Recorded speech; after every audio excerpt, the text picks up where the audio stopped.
Now we can take a look at the material for the cliff objects.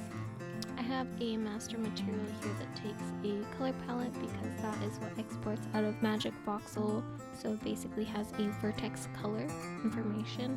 This can be really small, we don't need it to be large, so I just kept it at 64 by 1 pixel. That's good enough, that way I can have a lot of different palettes and it doesn't take up a lot of space.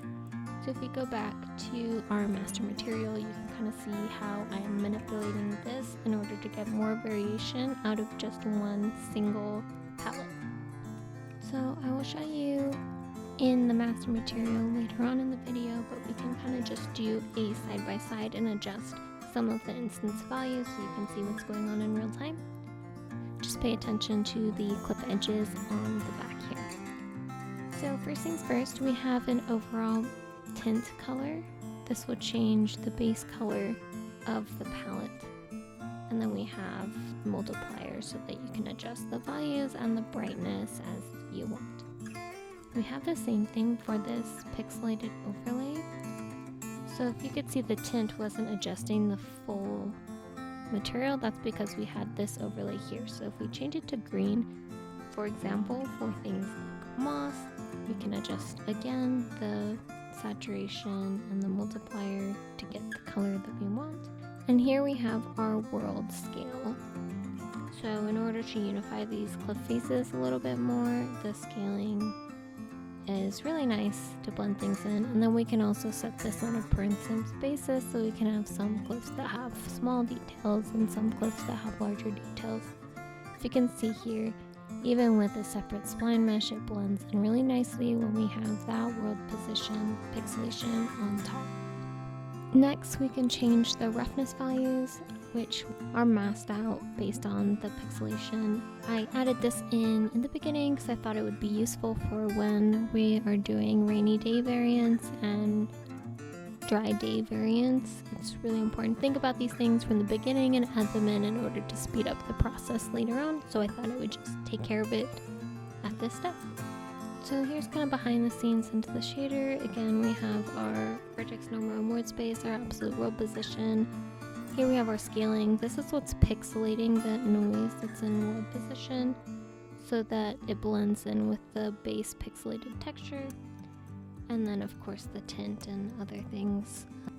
Next we have just a quick thing that I made in Designer for mud puddles, grass patches, things like that, and it just has a quick scaling for the tiling pixelation behind this. And this one is using the material attribute function. I thought it would be great to use material functions for this one because I could see it being extremely reusable in the future. So here we have kind of our base material graph and setting up into our material attributes there. Then we have our custom world position UV control function that just returns the texture tiled in world position.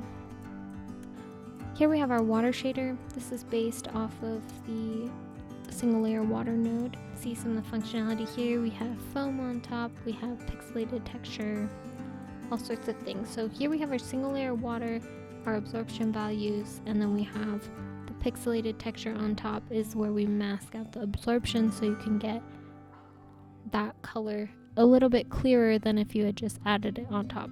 Here we have a few panners. The tiling, of course, of the pixelation is based on world position, and we have our scaling node so you can adjust it as you wish. Then we have our panning noise. We've remapped some of the values to make it more subtle. As you can see, it's panning the UVs a little bit. You got a little bit of extra texture on top. It's not super noticeable what it's doing now, but if we zoom into the corner here, again, this is based on world position scale, so it's not as obvious on this tiny screen, but it's more obvious in the main scene. But we have some warping within the pixelated texture, so this just adds a little bit of water ripple while still keeping that strong pixelated effect that I was going for. So I really enjoyed how this turned out. We also have some foam that works off of the nearest distance node, so if you can see here, as you slam your water planes into meshes, we get some foam on the edging. It's really nice to define your border edges. Then we have some tiling foam on top that just gets masked out based on that and it's just extremely subtle so that you don't notice too much of that curvy natural noise detail. And that's it. I'll show you some of the things in real time in our material instance. Here we can set the absorption and scattering colors and change some things around. Now we have our distance field. So you can see we can make that bigger or smaller just depending on what you want for the particular scene. I think it'd be really fun to make it larger in the winter to add like a frosty effect or things like that. Of course we have our opacity. If you set it to a negative value, it makes the water glow a little bit, which we probably won't need for this scene, but with our more magical cave settings and things like that, it will be a useful feature there. Then we have our refraction. Real water refraction is set to 1.033, but because of the way that our camera is set, I thought that 1.05 looked a lot better.